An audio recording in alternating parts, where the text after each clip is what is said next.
Shalom, I'm Miss Tracy, and I'm going to share with you a little information about Shabbat, the Jewish weekly holiday of rest. The traditional Shabbat celebration starts at sundown on Friday night and ends at sundown on Saturday night.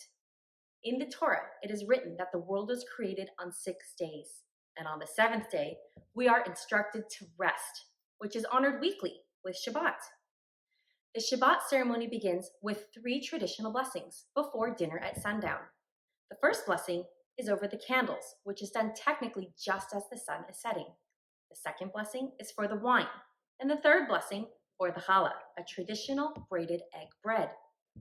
Some people like to keep tradition by baking a challah every Friday or setting the table with the good china, if that's still even a thing. But these traditions may not necessarily be for everyone. Yes, Friday is fabulous because it marks the end of the work week, but Shabbat makes it so much more than that. The most important thing to remember is that Shabbat feels special and different from the other nights of the week. It's a time to honor the end of the work week and remember the importance of resting and rejuvenating. So let's get into the meaning and symbolism of the 3 blessings. The candles. Traditionally, there are 2.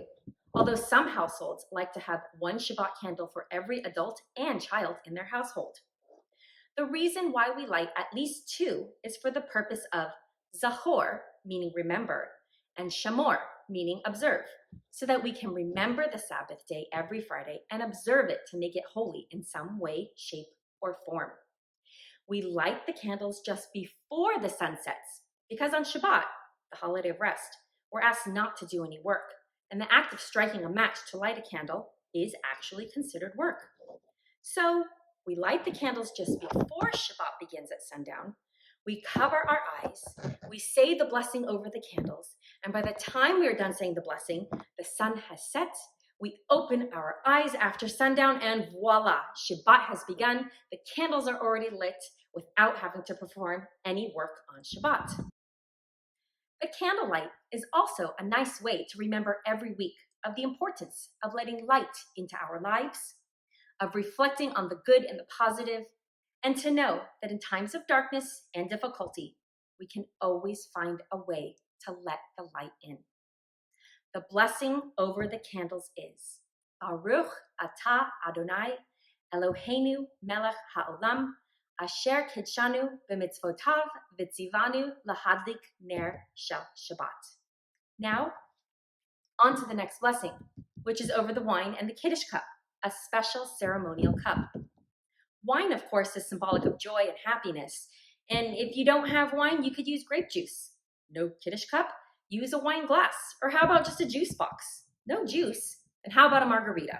If you haven't figured this out yet, I'm only trying to emphasize that you can't celebrate Shabbat wrong. The only way to do it wrong is to not do it at all. The blessing over the wine is Baruch atah Adonai Eloheinu melech haolam borei pri hagafen. Now, for the challah, or the braided egg bread. No challah, use whatever bread you have in the house. No bread, use a pretzel, or how about even a cracker? Again, the act of recognizing Shabbat as a special day apart from the rest of the week is the most important thing. Traditionally, the challah bread is covered with a decorative cloth when saying the 2 previous blessings. It's said that in order for the challah to not feel sad as the very last blessing, we cover it up until we can say its blessing and then have its grand reveal.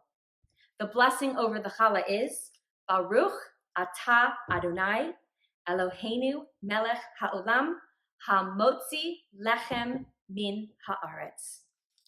And now that all 3 blessings have been completed, it's time for Friday night dinner. You can go old school and roast a chicken, but maybe you feel like treating yourself to pad thai instead. Fabulous. You do you, however you can make Shabbat feel like a special evening. And if one week your Shabbat isn't as inspirational or special as you like, just wait 7 days and try it again. Before we conclude here, note that the point of Shabbat is to rest. Now, resting doesn't mean being lazy, but instead it's restorative and it gets you ready for a new week to come. If you want to go big, you can follow stricter rules like not driving, not carrying money, not emailing or watching TV. Some people observe rigid Shabbat rules for the full 24 hours until sundown on Saturday night. But for most of us, it's not practical, and honestly, we just don't want to. So remember, the important thing is to set Friday nights apart from the other nights and make them special in your own way. So how can you make this Friday night a special one for you? When we celebrate Shabbat, we often sing the words Shabbat Shalom.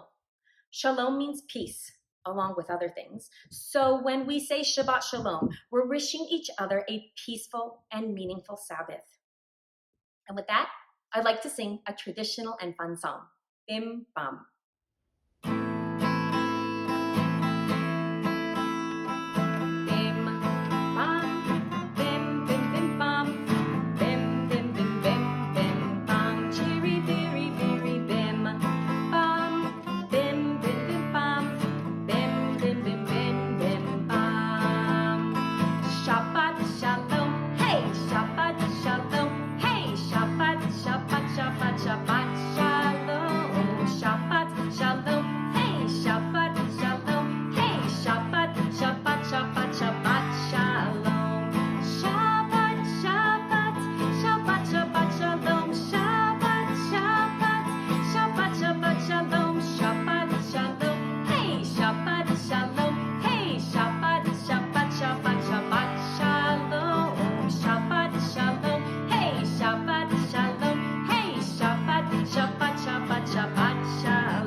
Toda Rabbah and Lahit Ra'ot.